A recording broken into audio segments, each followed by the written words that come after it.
Ambillah momen, saya tidak tahu, seminggu sekali, sebulan sekali, untuk kamu masuk ke dalam, jangan terlalu sering keluar. Dengarkan suara hatimu sendiri. Semoga batinmu jernih. Kalau belum jernih, ya bersihkan. Batin yang jahat, hati yang kotor, itu harus ditaklukkan. Jadi kalau sudah bisa mengendalikan diri, mau tirakat dan tidak tergoda oleh kemuliaan kenikmatan duniawi, serta bisa membersihkan sifat jahat dalam diri, maka kita akan bertemu guru sejati. Masuklah ke sana, di sana ada banyak pelajaran, banyak kejernihan. Mengaji Hening bersama Dr. Fahrudin Faiz. Mari kita simak. Ada satu quotes menarik. Olah rasa adalah jalan sunyi kembali pada Tuhan. Ia tidak butuh kata-kata banyak, tidak butuh keramaian, hanya kesungguhan dan keheningan batin. Ya, nanti kalian renungi ya kalimat ini. Rasa iku guru sejati. Yen wis ngerti rasa, bakal ngerti kersane Gusti. Rasa adalah guru yang sejati. Jika sudah paham rasa, akan paham kehendak Tuhan. Rasa yang sejati adalah jernihnya hati nurani tadi. Baik, kita lanjutkan. Nanti dalam konsep falsafah Jawa ada istilah samadhi atau semedi. Semedi mungkin kita membayangkannya orang yang diam, menunduk, dan lain sebagainya itu ya. Yo, ilustrasinya begitu. Tapi yang jelas, kalau dalam filsafat, semedi itulah wadahnya olah rasa. Apa sih semedi itu? Laku diam, hening, menyatu dengan kesadaran batin kita. Jadi proses rawung, kemudian seleh, kemudian nyawiji manunggal, itu bisa kita jalankan antara lain dalam proses semedi. Ini kalau di tasawuf dekat dengan konsep uzlah. Ayo kita menjauh sebentar dari keramaian, mencari keheningan, membaca, memahami dimensi batin diri kita. Kenapa sih Pak kok harus semedi segala? Mbok ya biasa saja bareng-bareng orang, rame-rame. Logikanya begini.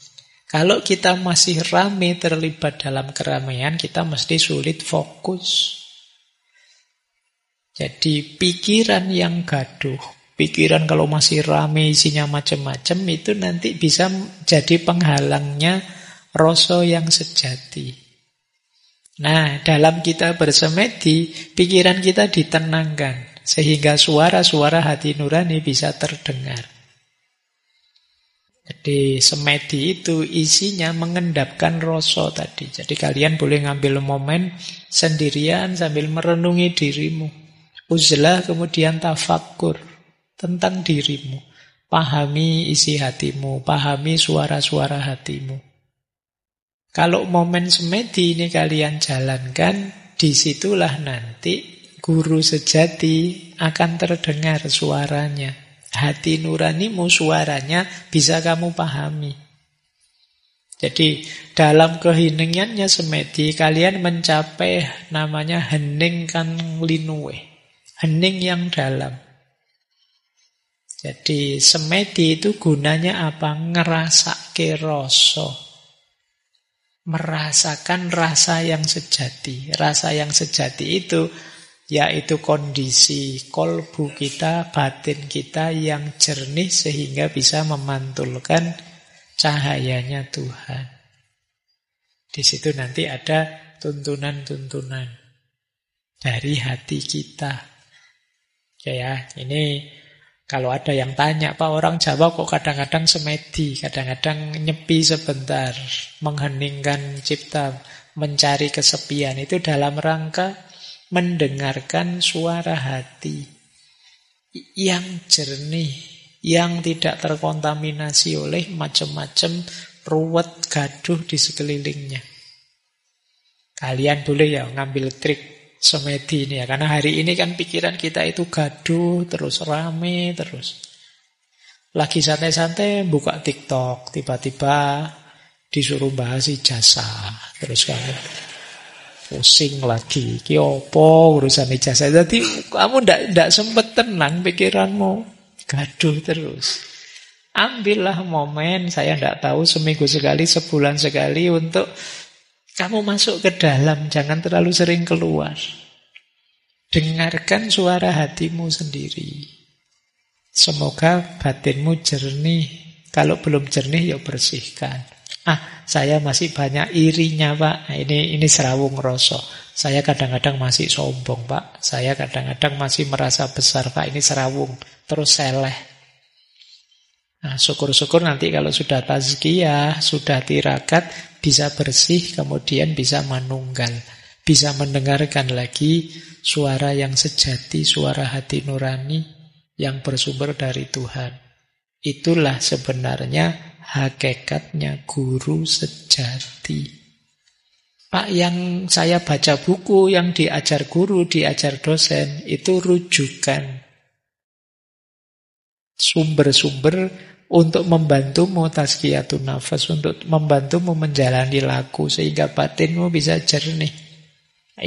Guru, buku itu kan memberimu konsep, memberimu teori. Yang menjalankan kalian. Kalau tidak dijalankan, ya tidak dapat apa-apa. Sebanyak apapun gurumu, kalau tidak ada yang kamu jalankan, ya kamu tidak berubah apa-apa. Jadikan itu pertimbangan dalam batinmu untuk mendengarkan suara hati. Ada lagi konsep dalam filsafat Jawa, itu kewaskitaan. Nanti ada yang bilang, buahnya apa, Pak, kalau saya sudah bisa menjernihkan hati nurani, kemudian terbimbing oleh guru sejati. Dalam filsafat Jawa ada istilah waskito. Waskito bukan perusahaan konstruksi yang itu ya. Jadi kewaskitoan itu adalah kebijaksanaan yang mendalam. Jadi kita belajar filsafat kan akrab dengan konsep bijaksana.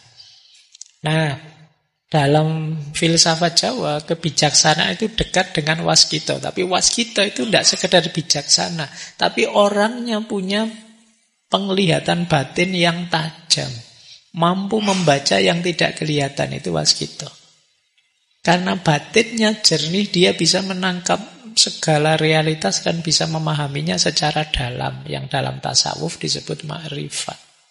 Ini orang waskito. Meskipun secara umum kadang orang menyebut waskito itu orang yang bisa membaca masa depan, Pak. Orang bisa ngeramal-ngeramal yang bisa itu. Ya itu artifisialnya. Jadi itu pinggirannya. Tapi pokoknya orang yang disebut waskito itu orang yang sudah terbimbing oleh guru sejati tadi. Berarti orang yang hati nuraninya jernih. Sehingga bisa menangkap kebenaran-kebenaran bahkan yang tidak kelihatan. Kadang-kadang kan kalian heran, ini orang ini kok pintar sekali ya, ngerti, saya belum ngomong saja sudah ngerti. Itu karena mereka ini levelnya sudah waskito. Jadi bisa menangkap dari gejala, gesturmu, kebiasaanmu yang ini, dia langsung bisa menebak. Tidak perlu pakai mesin pendeteksi kebohongan, lihat gesturmu, bahkan tatapan matamu, dia langsung tahu kamu mesti bohong. Nah, ini kearifan tertentu, kebijaksanaan tertentu. Cuma kalau yang versi ini, karena apa? Karena dia dituntun terus oleh guru sejatinya. Jadi dia selalu bisa memantulkan cahaya. Cirinya apa sih orang waskito? Itu yang pertama, memahami makna di balik peristiwa. Yang kedua, batinnya tajam, rasanya tajam, cerdas spiritual, intuisinya tinggi, dan yang terakhir dekat dengan Tuhan dan harmonis dengan alam. Ini cirinya orang waskito. Hidupnya santai, tenang, waskito. Ya, lanjut. Seperti apa sih, Pak, profil orang waskito itu? Inilah profil orang yang telah menemukan guru sejati. Nah, ini ya. Cuma ini manifestasinya ya. Manifestasi itu ungkapan keluarnya. Prosesnya sendiri tadi di dalam diri, di dalam batin. Cuma ini ungkapan keluarnya. Seperti apa orang yang menemukan guru sejati itu? Yang pertama, dia sosok yang andap asor, rendah hati. Tidak merasa lebih tinggi meskipun ilmunya memang tinggi. Kalau bergaul ya tidak membeda-bedakan orang. Tidak merendahkan siapapun dan tidak membanggakan spiritualitasnya. Ini ciri pertama ya, bukan orang yang pamer seperti minggu lalu. Misalnya cerita, saya loh sudah makrifat, kamu levelnya apa? Itu tidak yang begitu. Jadi yang masih pamer belum nyampe dia. Orang yang sudah nyampe tidak akan banyak ngomong. Justru sama seperti cinta. Orang yang jatuh cinta itu biasanya tidak banyak ngomong. Langsung saja action. Tapi yang belum jatuh cinta itu biasanya sibuk bikin seminar, webinar tentang cinta, tentang itu. Biasanya masih belum malahan. Itu kan seperti kata Jalaluddin Rumi itu loh. Ketika cinta belum ku alami, aku masih sibuk ngomong, masih sibuk seminar, ceramah tentang cinta. Tapi kalau sudah jatuh cinta, ya diam sudah. Sibuk menikmati cintanya dan mengaktualkan cintanya. Jadi kalian yang masih seneng tema-tema cinta, kemarin ada yang, Pak, kapan lagi Pak tema cinta Pak? No. Padahal tiap tahun sudah ada tema cinta, masih pingin lagi terus. Berarti ya kalian masih belum berarti.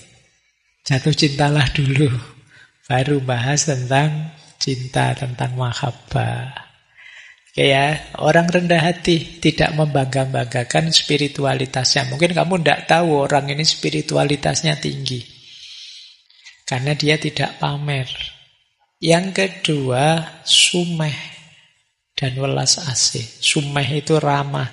Sumeh itu terjemahan mungkin kalau dalam bahasa Arab itu basam, murah senyum. Welas asih, penuh kasih sayang. Wajahnya teduh, terbuka. Orang melihat ikut damai. Kan kadang-kadang ada di sekitar kita, kita lihat wajahnya orang itu rasanya pingin ngamuk, pingin jotosi aja. Wajah kok nyebeli pol kan ya. Tapi orang ini, orang yang sudah menemukan guru sejati biasanya tenang, teduh, mudah memaafkan, tidak pendendam, hatinya lembut, tidak mudah menghakimi. Dia tahu setiap orang punya laku hidupnya masing-masing. Jadi tidak menganggap orang lebih rendah, lebih jelek, enggak. Orang punya ceritanya sendiri-sendiri.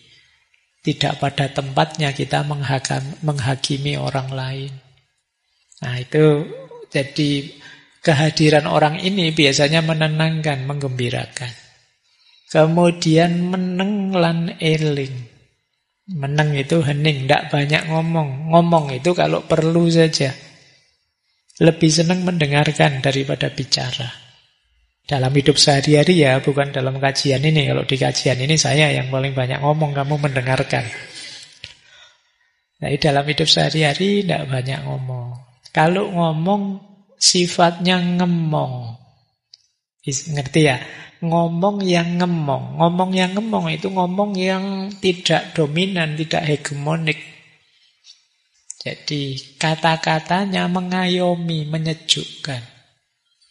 Kalau dia ngomong, batin kita tenang, tentram. Kita tidak terancam oleh kata-katanya. Karena ada kita itu orang, saya nggak mau deket-deket dia, kalau ngomong nyelekit. Kan ada yang begitu. Kalau ngomong menyakitkan hati, ada yang begitu. Nah ini kebalikannya. Orang ini kalau ngomong membuat orang tenang. Situasi panik, begitu dia ngomong, tenang, sudah tidak apa-apa. Oke, ini profil guru sejati dan senantiasa eling lan waspada. Ada lagi ciri mereka ini tidak mencari pengakuan. Tidak butuh pujian, sanjungan atau follower. Tidak dijempoli juga tidak apa-apa. Tidak dikomen juga tidak masalah. Dia tidak perlu itu. Kalau masih mencari pujian, sanjungan, pengikut, mencari kemasyhuran, ya berarti masih belum ketemu guru sejati. Tidak suka pamer keistimewaan, kebisaan. Kalau bahasa hari ini tidak suka flexing. Hidupnya biasa saja. Istimewanya apa? Batinnya selalu terhubung dengan Tuhan, terhubung dengan Allah. Kenapa? Nuraninya jernih, sehingga bisa terus menerima pancaran ilahiyah. Kemudian cirinya lagi sumunar, bercahaya, meskipun dia tidak memamerkan dirinya. Jadi meskipun dia sembunyi, tidak banyak bicara, orang tentram. Kalau ada masalah, dia bisa jadi solusi. Kehidupannya sendiri jadi teladan. Ini namanya orang yang bercahaya, sumunar. Orang seperti ini tidak perlu pamer, tidak perlu mencari follower pun ya orang akan hormat, respect, cinta padanya. Kemudian yang terakhir, profil guru sejati itu tetek lang temen, teguh dan jujur. Tidak mudah goyah oleh ujian, fitnah, cobaan. Jujur dalam laku batin dan tindakan lahir. Tahu yang benar dan berani menegakkannya. Istimewanya apa? Tanpa harus menyakiti orang lain. Karena kadang-kadang kita berjuang menegakkan kebenaran sambil menyakiti orang lain. Kebenarannya tegak, tapi yang lain tersakiti. Nah ini kalau bisa ya kebenaran tegak tanpa menyakiti orang lain. Apa mungkin Pak? Ya mungkin saja, buktinya zaman dulu orang-orang yang bijaksana bisa melakukan itu. Zaman sekarang tidak mungkin Pak, ya sudah kalau tidak yakin. Kan itu aja. Kalau faktanya wong dulu banyak, kenapa sih sekarang kok tidak bisa? Jangan-jangan kita kurang sungguh-sungguh menerapkannya. Atau jangan-jangan mindset kita sudah tidak di sini. Mungkin hari ini lebih positivistik, lebih kalkulasi-kalkulasi matematis. Sehingga kita jadi tegang, hidup serba cemas. Baik, masih ada waktu sedikit ya. Dalam tradisi filsafat Jawa, pertemuan dengan guru sejati itu banyak disimbolkan dalam cerita lakon Dewa Ruci. Ini dulu pernah kita bahas ketika kita membahas Kanjeng Sunan Kalijaga. Lakon Dewa Ruci itu simbol perjalanan spiritual. Ini dalam kisah aslinya Mahabharata tidak ada. Kamu cari di Mahabharata versi India ini Dewa Rucinya kok tidak keluar-keluar, ya tidak ada. Yang bikin para wali. Jadi lakon Dewa Ruci itu simbol perjalanan spiritual dari Pandawa nomor 2, Werkudara atau Bima. Ini sebenarnya simbol orang yang ikut torekot melakukan perjalanan spiritual. Jadi satu ketika Bima ini diperintah oleh gurunya mencari banyu Perwitosari, air kehidupan. Semua orang tahu termasuk saudara-saudaranya, air kehidupan itu tidak ada. Werkudara atau Bima ini sebenarnya dijebak saja oleh gurunya, Pendeta Durna, biar dia mati. Tapi, ini seperti logikanya di Mursyid kemarin. Wong ini perintahnya guru, ya saya harus tetap jalan. Dia tetap jalan. Pertama dia mencari namanya Gua Gondomono di salah satu gunung. Jadi gunungnya namanya Gunung Rekso Muko. Nah, di gunung ini dia ketemu dua raksasa, bertarung dengan dua raksasa ini dan menang. Setelah dua raksasanya kalah, dia didatangi oleh dewa. Kamu dibohongi oleh gurumu, kamu pulang saja. Tidak ada air Perwitosari. Terus dia pulang. Begitu dia pulang, sama gurunya diperintah lagi. Oh iya, memang di gunung itu tidak ada. Saya kemarin cuma ngetes kamu kok. Adanya air Perwitosari itu di setengah samudera. Dia pun tetap berangkat. Sudah dibohongi, yang kedua kalinya tetap berangkat oleh gurunya. Berangkatlah dia ke tengah samudera, yang di situ kemudian bertarung dengan ular naga namanya Amburnowo. Dalam pertarungan itu dia menang. Setelah menang bertarung, bertemulah nanti dia dengan dewa kecil sekali. Badannya kalau di wayang itu besarnya cuma setelapak tangannya seperti di gambar itu. Yang wajah dan posturnya persis seperti dirinya. Nah ini seperti tadi ya, ternyata guru yang paling sejati itu ya dirinya sendiri. Jadi ketemu Dewa Ruci versi kecil dari dirinya. Tapi dewa. Nah, dewa itu simbol yang berhubungan dengan Tuhan. Disitulah nanti dia oleh Dewa Ruci diminta, kamu masuklah ke dalam diriku. Karena air Perwitosari itu tidak ada di mana-mana, adanya dalam dirimu. Maka masuklah ke dalam diriku, karena ya aku ya kamu sebenarnya. Kan terus bingung, gimana saya sebesar ini harus masuk dalam Dewa Ruci yang kecil itu. Masuknya lewat mana juga? Kata Dewa Ruci, kamu masuk lewat telinga kiriku. Itu lebih aneh lagi, masuk lewat telinga caranya gimana? Kata Dewa Ruci, pokoknya kamu nawa itu masuk saja sudah. Dan ternyata benar, bismillah nawa itu masuk. Jadi hal yang tidak mungkin jadi mungkin.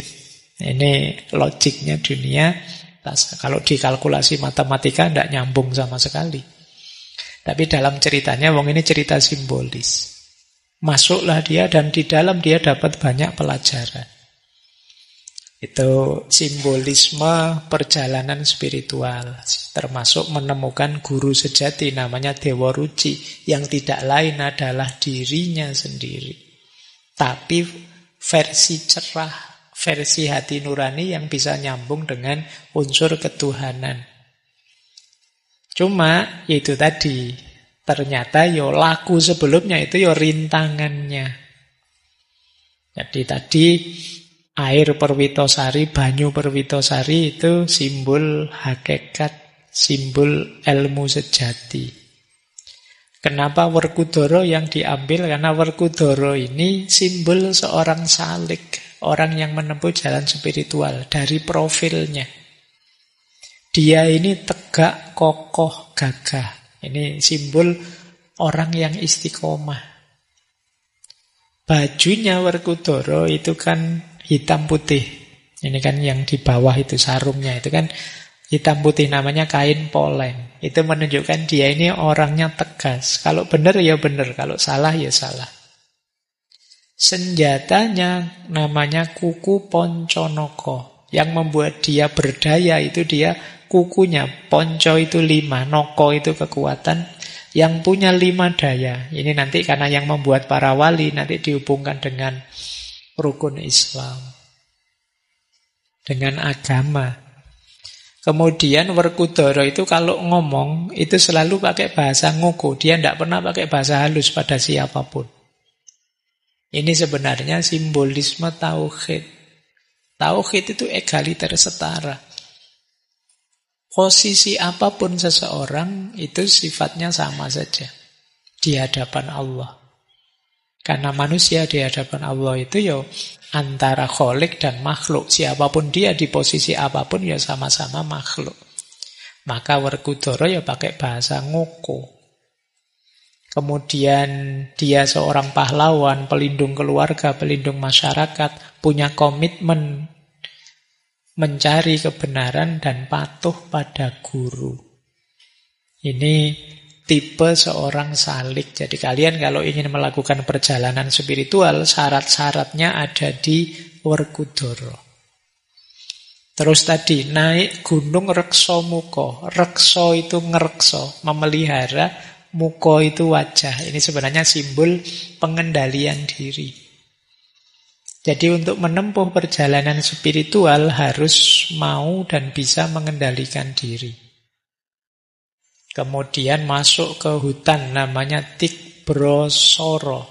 Tikbrosoro itu artinya keprihatinan dan ketajaman. Jadi menempuh jalan spiritual itu perlu keprihatinan yang dalam. Demi jiwa yang jernih, demi cipta yang tajam. Nanti ketemu halangan namanya raksasa tadi. 2 raksasa, yang satu namanya Rukmuko, yang satu Rukmokolo. Ternyata halangan yang berat bentuknya raksasa itu simbol kamukten dan kamulyan. Jadi kemuliaan hidup, kekayaan itu sering jadi halangan untuk kita menempuh jalan spiritual. Kalau kesulitan hidup kadang-kadang malah membuat kita lebih dekat dengan Allah. Tapi begitu diberi sukses, diberi enak, diberi nyaman, kalau dalam tasawuf diberi karomah-karomah, kadang orang terlena. Merasa sudah cukup. Padahal belum, karena akhir perjalanannya kan Tuhan. Kalau ular naga tadi yang bertarung di laut itu simbol batin yang jahat. Hati yang kotor, itu harus ditaklukkan.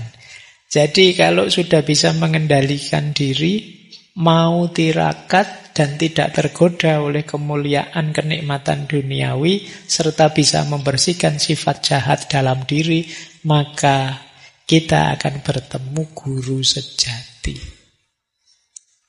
Masuklah ke sana, di sana ada banyak pelajaran, banyak kejernihan. Ringkesnya itu perjalanannya Werkudara di perutnya Dewa Ruci. Ini ada pelajarannya. Yang pertama dia ketemu cahaya-cahaya 5 warna, namanya Poncomoyo. Yang oleh Dewa Ruci disuruh mengabaikan saja, dicueki saja. Poncomoyo ini simbol kenikmatan indrawi, panca indera. Kenikmatan indrawi lewati dulu, lewati saja. Jangan berhenti di situ. Banyak orang berhenti di kenikmatan panca indera. Kemudian ketemu lagi 4 warna. Ada warna-warni cahaya 4. Yang ini simbol nafsu dalam dirinya. Ada warna hitam. Warna hitam simbol nafsu lawamah. Yang ini menjauh dari kebaikan. Isinya mendorong pada yang negatif. Ini nafsu lawamah. Kemudian ada lagi warna merah. Warna merah simbol nafsu amarah. Nafsu amarah berarti ambisi, keinginan, agresi yang membuat orang tidak waspada. Kemudian ada nafsu sufiyah. Nafsu sufiyah itu pusatnya di akal. Jadi akal yang terlalu dominan kadang salah-salah pun dianggap benar. Itu kerjaannya akal. Itu nafsu sufiyah. Nanti terakhir ketemu warna putih. Warna putih simbol nafsu mutmainnah. Ketenangan, kesucian, keselamatan. Dan pada akhirnya ketika bisa melampaui 4 warna ini, ketemu satu nyala, satu cahaya dengan 8 warna. Seluruh warna jadi satu, kumpul dalam satu nyala. Itu nanti simbol tadi ya, manunggaling kawula Gusti dengan definisi kehendak Tuhan dan kehendakku jadi satu. Seluruh jagat dan semesta ini hakikatnya berasal dari wujud yang satu. Itu satu nyala dengan 8 warna. Ini perjalanan dalam perutnya Dewa Ruci, perjalanan mengikuti guru sejati sebenarnya. Yang itu ada dalam diri kita. Ya nanti kalau ada waktu didengarkan lagi ya cerita ini. Bagaimana cara simbah-simbah kita, nenek moyang kita dulu menarasikan perjalanan spiritual. Itu menurut saya luar biasanya apa? Ini cerita ini dianggap hiburan biasa, yo seru, dianggap pelajaran yang dalam juga bisa. Itu istimewanya. Karena para wali kan begitu. Lagu-lagu anak-anak yo dinyanyikan anak-anak, yo anak-anaknya gembira.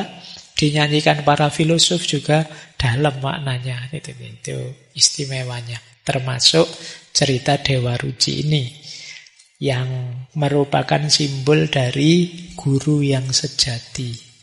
Yang hakikatnya adalah diri kita. Yang wadahnya adalah hati nurani. Yang harus ditemukan melalui tazkiyatun nafas, pembersihan dari kotoran, kemudian melalui tirakat dan melalui olah rasa, yang membuahkan profil seorang yang bijaksana, yang waskito, dengan beberapa ciri tadi. Baik, saya kira itu ya teman-teman malam hari ini. Setidaknya semoga sedikit-sedikit sekarang sudah tahu gambaran apa itu guru sejati. Mungkin semula teman-teman menganggapnya siapa itu guru sejati. Ternyata jawabannya bukan siapa, tapi apa. Karena berhubungan dengan hati nurani. Tidak ada sosoknya. Baik, ini sesi terakhir kita untuk tema para penuntun. Yang kita awali dari seorang guru, kemudian intelektual, kemudian mursyid, dan berakhir di guru sejati. Terima kasih sudah menyimak. Semoga channel Mengaji Hening bersama Dr. Fahruddin Faiz selalu bisa memberikan ilmu, motivasi, dan kebermanfaatan. Salam sehat dan bahagia.